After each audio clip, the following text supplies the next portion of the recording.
This week on Lone Lobos. I want to set the stage for what the rest of our podcast has to offer. Who are you? Who, growing up and living in New York, theater, art, music, and you were born in it?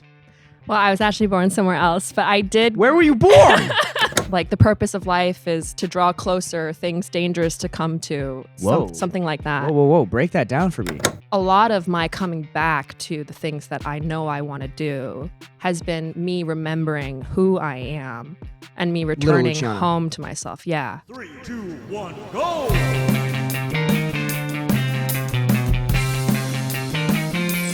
Come on.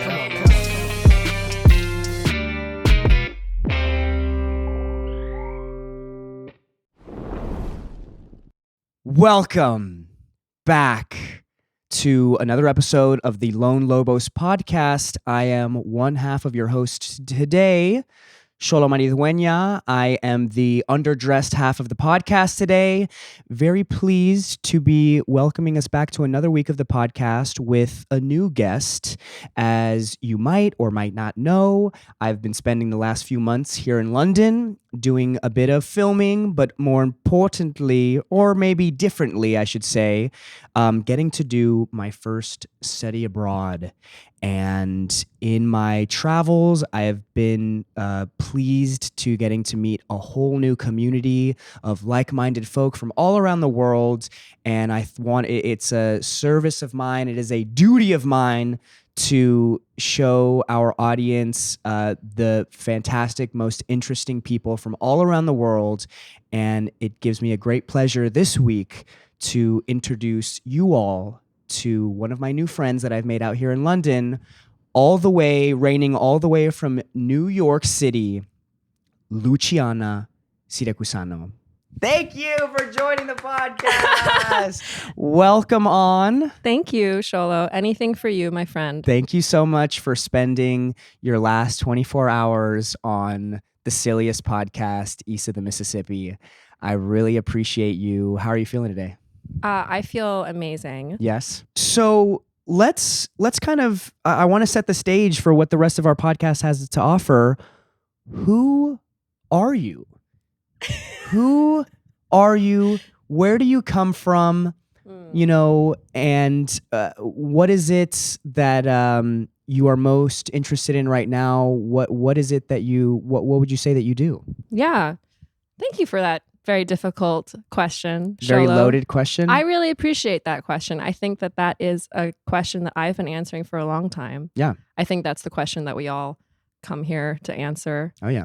Not your podcast necessarily, No, but this life, maybe. I think we come to this life to answer that question.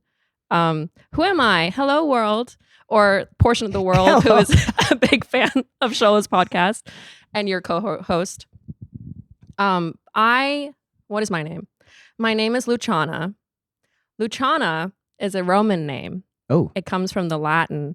It means giving gracious light. Whoa. Whoa. Yeah. Whoa. So that's what my name means. Mm-hmm. And I think that actually has been kind of a theme in my life. I'm very guided by the light, I think. To bring things down to earth, I am an actor. I'm claiming that. Oh, yeah. I'm an actor. I'm a writer. Yep. I'm from New York City. Yep. I also sing sometimes. Oh, yeah. You have many interests. You're a multi-hyphenate in the truest sense of the word. And also, I think as a true artist, like, you're not just doing one thing. Your creativity expands more than just one medium. And New York, I mean, growing up and living in New York has to feed into so much of that juice, in that you are constantly in the face of theater, art, music, books, literature. Like, it is the place that people go to pursue their dreams, and you were born in it. Well, I was actually born somewhere else, but I did. Where were you born? I don't know. Should I say this? What if Yeah. is this? What if? But like I don't know. isn't birthplace like Social Security? Like you don't tell where you were born. I don't know these things. Okay, I don't know either. I was born in Okay. Yeah. Okay. But I grew up in New York from like when I was a baby. Okay. Yeah. And you grew up to an Italian father and a Korean mother. Am I correct in that assumption? Yes. Yeah. Okay. My dad is Italian and Irish American. Okay. And my mom is Korean. All right. Yeah. And how? And you're an only child. I am an only child. Okay. Do you subscribe to the only child beliefs? I don't really. What are they? I don't know. I haven't dig I haven't dig deep enough to know. But everyone's always like first son, middle child, ba ba ba ba ba. I don't know what any of this means. And an old friend of mine, he once told me that all of my issues are because I'm an only child. Okay, but aren't all of everyone's issues just because of the way that we were raised? Like, is that a hot take or? No, I don't think that's a hot take. I think there's a lot of truth in that. Being an only child made me a big dreamer. I think coming from a multicultural background also made me more open to understanding people with different perspectives, wanting to listen to other people, wanting to explore the world and see. Have you seen the movie The Secret Life of Walter Mitty? I've heard of it, but no, I haven't seen it. But tell us about it. There's this quote from it that's from the Life magazine quote, and it's the Instagram bio of your other guest, Raphael. Okay. It's like the purpose of life is to draw closer, things dangerous to come to. Something like that. Whoa! Break that down for me. To draw closer, things dangerous to come to. There are other parts of that quote, but those are the phrases that stay with me. What does that mean, draw closer? I think it means like to get closer to other people, to yourself, to the meaning behind everything. Things dangerous to come to. It's like, oh, what is that thing out there? Yeah. You know, just around the Riverbend. I'm all over the place. No. You're on the right podcast. We're all over the place. And you said something that when it comes to dangerous things, I feel like that's when we grow the most, is when we're in places dangerous or uncomfortable or outside of our comfort level. That's really when we're able to push ourselves. And you have chosen a field and, study and passion that really benefits you to continue to put yourself in uncomfortable situations, in that you have to be really vulnerable. Both on the stage, you're a writer telling, your story or otherwise. How have you gotten to learn who you are? Because I feel like if you don't know who you are, it's really hard to be someone else or write stories if you're not able to kind of tug at your own heartstrings or really look inward. Did that come naturally to you always? Were you always someone who was, able to tap into that type of thing? Or did someone teach you or? I think it's been a lifelong journey. I feel like I can't use that word journey anymore because everyone on The Bachelor always is like, on this journey. Anyway, sorry, that was such a no, it's okay. It has been a lifelong journey. I think that I was blessed that when I was a child, or like mini Luciana, she did know who she was. Okay, and she knew the things that she liked, and she was excited about things, and the things that I was excited about was like, I would watch the Harry Potter movies and then I would mimic their accents, or I would watch the Lord of the Rings movies and I would like do a Gollum impression and stuff like that. My precious. Yes, yeah. I'm not going to do mine. It's been like years. That's for the bonus. I think it's natural to forget the things that you feel are part of who you are, as like deep down as a person, as a being. Yeah. And a lot of my coming back to the things that I know I want to do has been me remembering who I am and me returning home to myself. Yeah. Yeah, absolutely. And I feel like it's kind of a it's not, I wouldn't say it's an issue, but it definitely is a big gripe that I have with the traditional education system, in that they tell you at 17, you should know what you want to do and choose something, and that's what and like work towards that. Yeah. When I'm like, when I really think about who I was at 17, what my interests were, like that's such a tall ask to ask someone. And most often they don't even give you the right tools to be able to explore all the different joys that life has to offer, especially when it comes to art. I feel like that is so low on the totem pole of things that they want to teach you and have you explore, that like you have to, there's so many extra hoops that you have to jump through to be an artist. Yeah. It's especially, and I don't know if this was your case growing up, but there's also a lot of parents who aren't necessarily sold on the idea that that's a legitimate, safe, reliable path.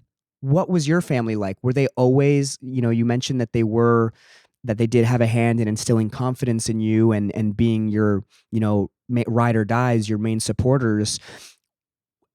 Has that always been the case, or have you kind of had to double down on yourself? And Yeah, I think I agree with a lot of what you said. I think you always have to be the one to choose yourself. Okay. Because even if people believe in you, and there have been periods where my parents have been very, very supportive, Mm-hmm. and then periods where they're regular parents who worry about their kid and want them to be able to survive in this world, and maybe that doesn't look like being an artist. Maybe that looks like something that's more stable. Yeah.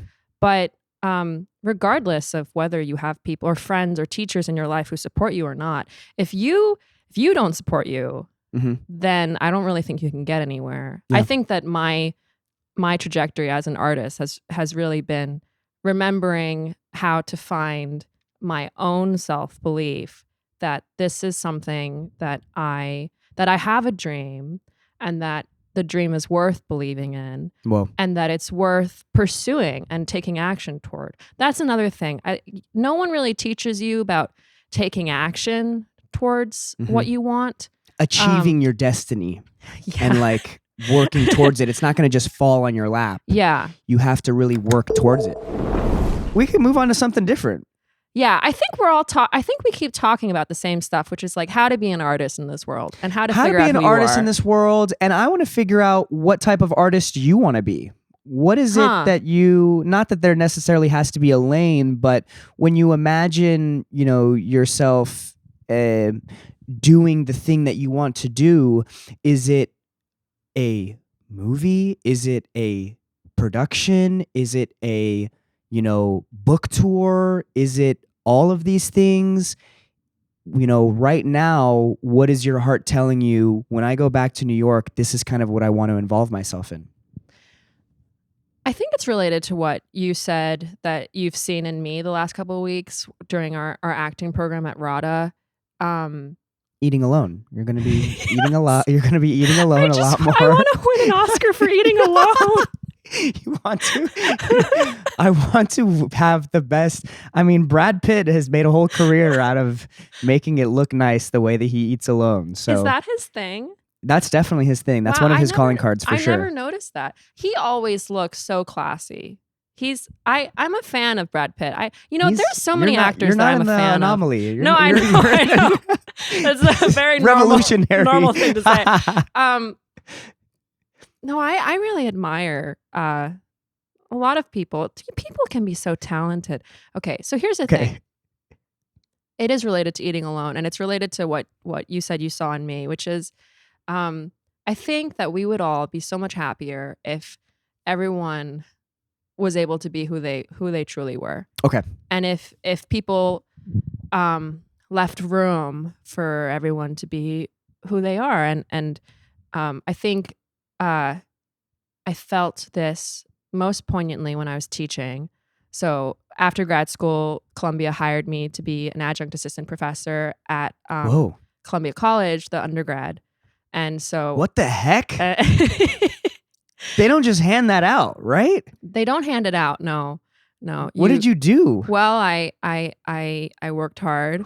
What the heck? And I finished my MFA degree and I applied for this position, and to only teach. a couple people got this position where you could teach for a semester. You could teach the youth. Yes, you could teach undergraduate dangerous. creative writing. Yeah. It is things dangerous to come to. It's a big responsibility. And it's a big honor. And it was the most meaningful work that I've done yet. Okay. It's the stuff that you're most proud of. Yeah. Yeah. Because I got to Such teach a vulnerable fucking thing to, and I quickly wonder, were kids like, who the fuck is, she's just a couple years older than Well, us. yeah. What the hell? I was a bit worried What that they makes would. you so good to be here? Yeah. I mean, I was a bit worried that would happen, but then I was like, you know what? I don't know everything, but I can teach them what I do know. Yeah.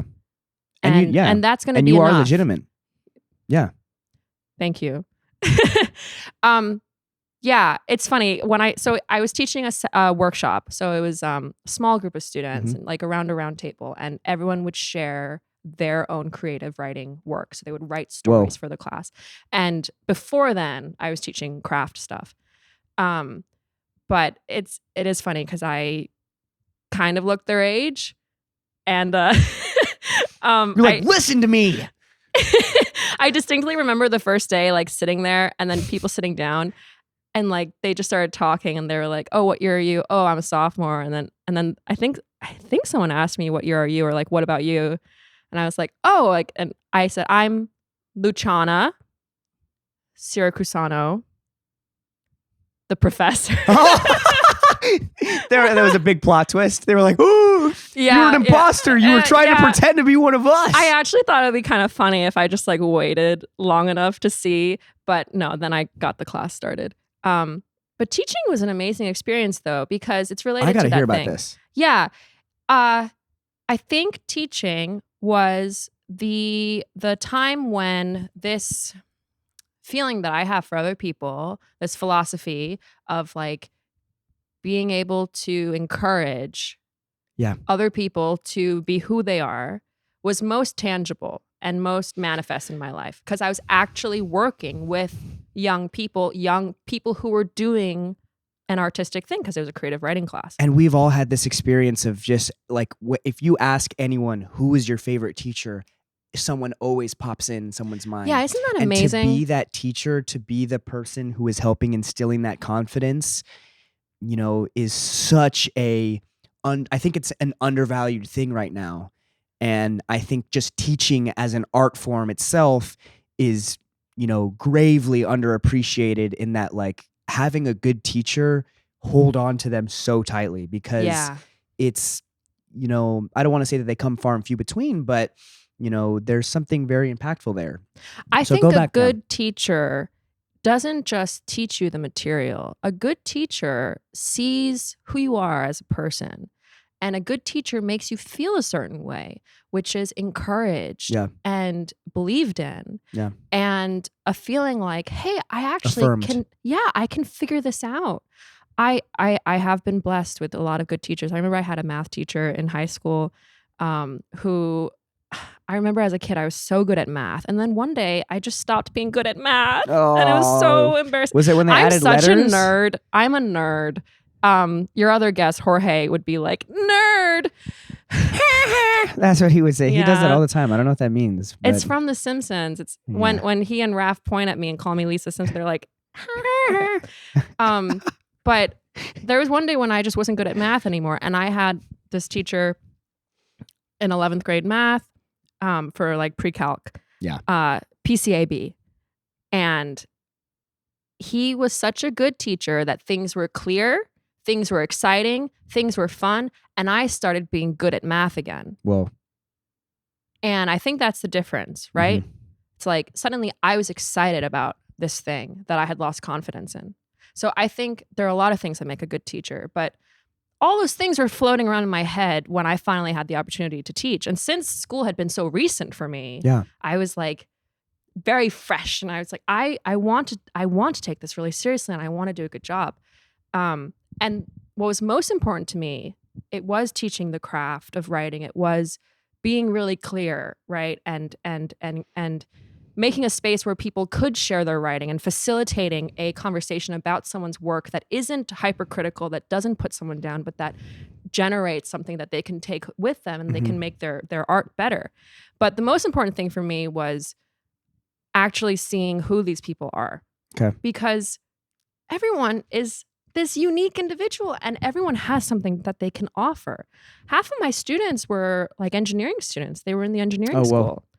And, you know, maybe they were taking this class because they needed a non-engineering, non-science requirement. Maybe they just wanted to have something fun, or like, oh yeah, I wrote once when I was little and it might be fun to do it again. And some of them had never even written fiction before. Well, and then some of them were creative writing majors. I'm sure that you would be a good writer. Yeah. Thanks, Luciana. Thank you. So I have a question for you, Xolo. Please. You are someone who is very excited about life. And you are very excited about learning new things and like getting recommendations for books and whatnot. So whenever you've talked about your adolescence, it sounds like you were one of, if you were in my class, you'd be my problem student. So when did things... I was a problem student to every teacher I had, by the way. That tracks, that adds up. I can see that for you. But when did that click where you were like, oh, I was out of school. I feel excited. I was out of school, out of community college. I thought I knew better in high school, in middle school. I thought, and I did have great teachers, but specifically with the things that I'm interested in, I just didn't take school seriously enough to really appreciate teachers who invested so much of their lives in the things that they were interested in helping sharing that.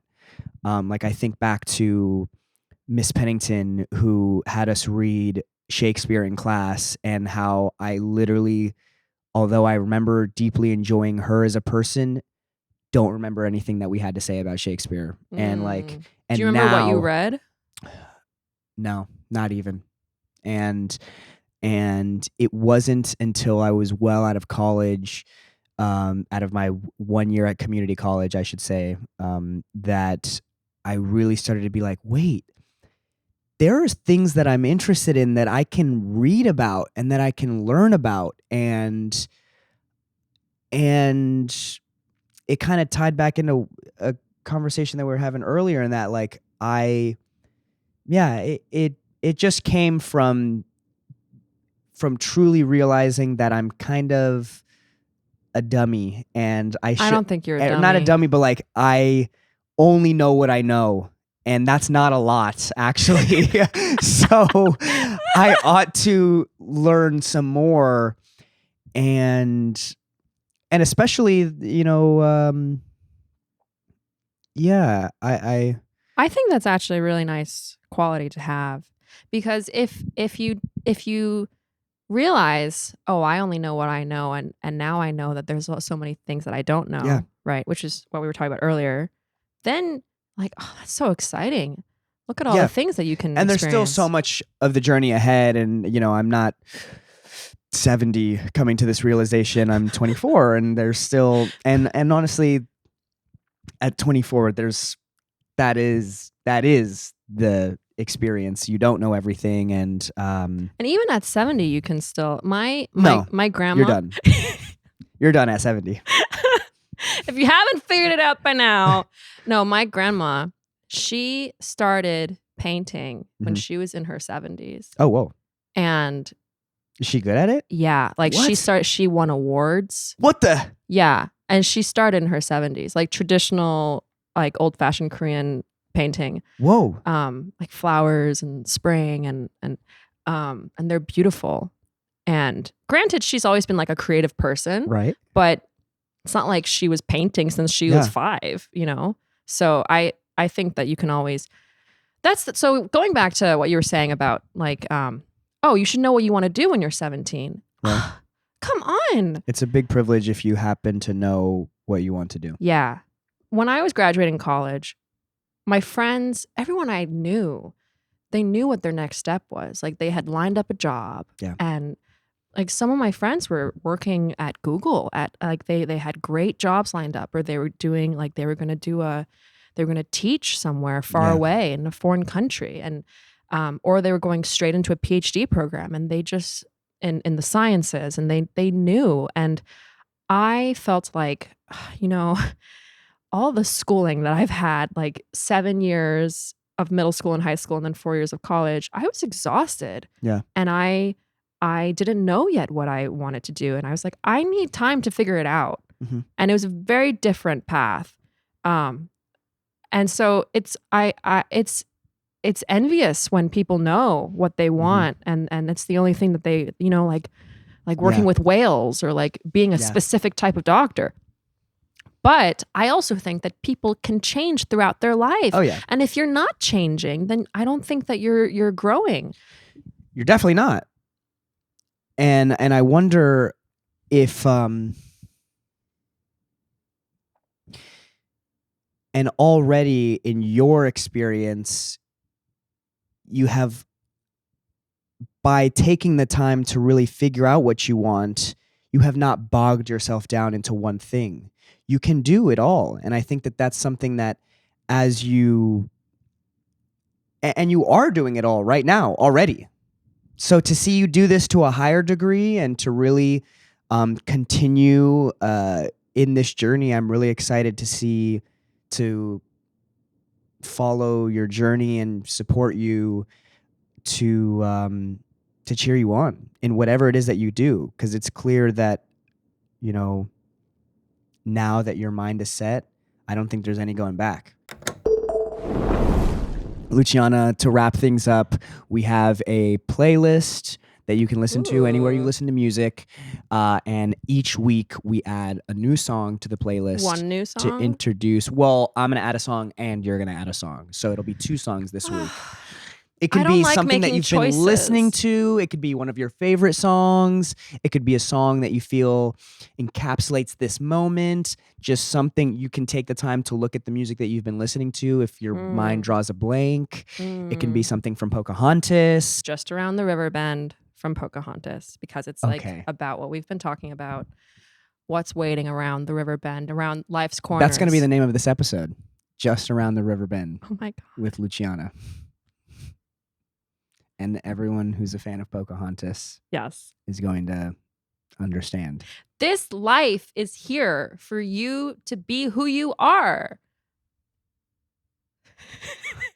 My song of the week is Suzanne by UK artist Ray, R-A-Y-E, I don't know, Ray. and Mark Ronson. Huh. I really like the sound of it. I'm gonna like listen to it. jamming to stuff, and this is a proper jam. Not to be confused with Marmalade, but I can't believe you made a jam joke about marmalade. Wow. this is how I know it's been too long. If do you want to share your socials? Sure. If people want to follow Yeah. along your journey and Yes. get any tours of New York? Yeah. I am totally going to up my social game. What? No. No, I've been meaning to for a while, because I have a lot of thoughts that I want to express, and I want to start putting, you know, videos out and sharing things. It's just I'm always so busy living my life. I always Comment forget. on the moon post. You're here from the Lone Lobos podcast. Oh my God. If you listen to this episode, scroll through Luciana's Instagram, go to her post about the moon, I did and- make a post about the moon. and comment, I'm here from the Lone Lobos podcast. It's probably and like I love you, Luciana. incomprehensible, my moon post. It's just like all these things about the moon, and I'm Well, just being after hearing ridiculous. how you described and resonated with Cleopatra and how she's the ocean, it makes Yeah. sense that you could write about something I love the moon. so larger than life. It is a celestial body, and I love her. And there's that song, That's Why I Love the Moon. I don't know that song, but there's also the dancing in the moonlight.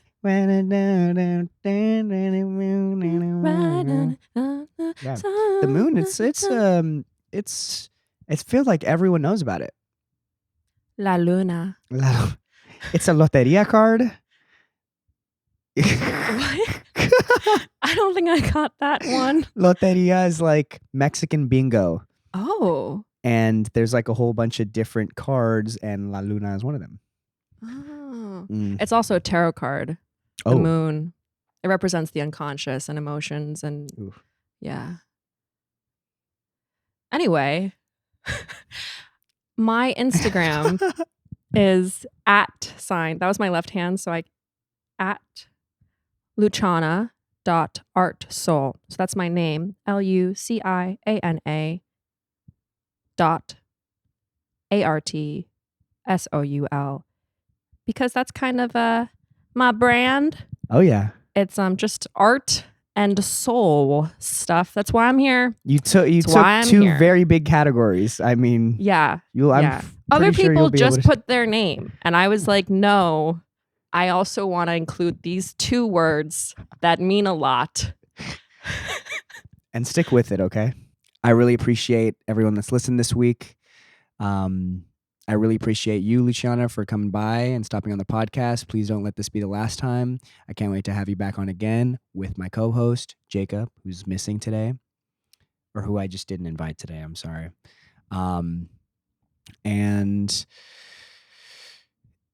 if you made it this far, check out the unedited, ad-free version of this podcast every week at supercast.lonelobos.com. And can I just say, Xolo, thank you so much for having me on and talking to me and always being so thoughtful and considerate of other people Oh, thanks, and Luciana. being so grounded. And I'm really glad that we became friends. Me too. This episode of Lone Lobos is a Lone Lobos production, produced by Monica Tamayo and JMKM, with intro music by Nicholas Gray. Like what you hear? Check us out on Instagram @Lone Lobos.